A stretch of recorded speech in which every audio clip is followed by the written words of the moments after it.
ജനനായകനായി തിളങ്ങി നിൽക്കുന്ന രാഹുൽ ഗാന്ധിക്ക് ഇന്ന് 54-ാം പിറന്നാളാണ്. ലോക്സഭാ തെരഞ്ഞെടുപ്പിൽ സ്വന്തം പാർട്ടിയെയും മുന്നണിയെയും ഒറ്റയ്ക്ക് ചുമലിലേറ്റി നടന്ന് വിജയകിരീടം ചൂടിയ രാഹുലിന് ഇന്ന് മധുരമുള്ള ജന്മദിനമാണ്.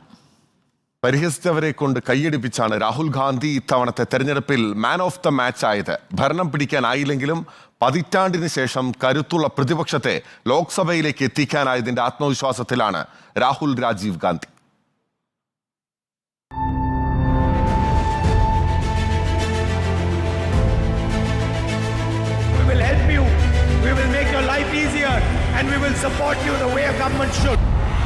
രാഹുൽ ഗാന്ധി ഒരു പ്രതീകമാണ്. വീണുപോയ മനുഷ്യർക്ക് ഉയർത്തെഴുന്നേൽക്കാനും മുന്നോട്ട് മുന്നേറാനും കരുത്ത് പകരുന്ന പ്രതീകം.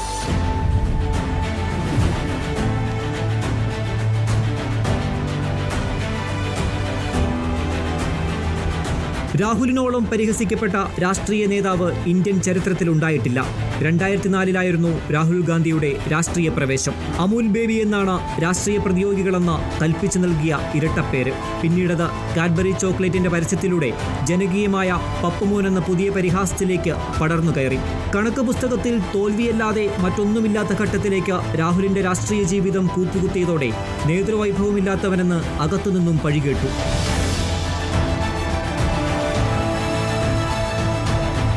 പാർട്ടിക്ക് ജനങ്ങളുമായുള്ള ബന്ധം അറ്റുപോയതാണ് തകർച്ചയ്ക്ക് കാരണമെന്ന് തിരിച്ചറിഞ്ഞ രാഹുൽ പക്ഷേ ക്ഷമയോടെ കാത്തുനിന്നു. സ്ഥാനമാനങ്ങൾക്കായി മറുകണ്ഠം ചാടുന്നവരുടെ എണ്ണം പെരുകുമ്പോഴും ദീർഘകാല ചികിത്സയെന്ന തീരുമാനത്തിൽ ഉറച്ചുനിന്നു.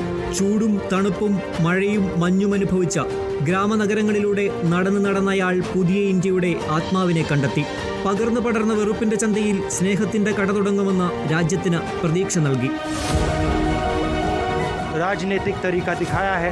हमारी कोशिश है कि हम एक और तरीका जो हिंदुस्तान का तरीका है, मोहब्बत का तरीका है, वो हम देश को दिखाएं. हम देश को याद दिलाएं कि हिंदुस्तान मोहब्बत का देश है, इज्जत का देश है, भाईचारे का देश.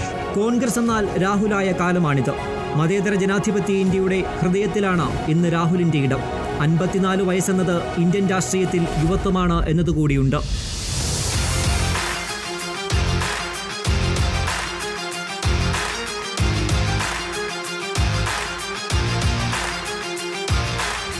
ഉദിച്ചുയർന്ന സൂര്യൻ ഉയരങ്ങൾ കീഴടക്കട്ടെ.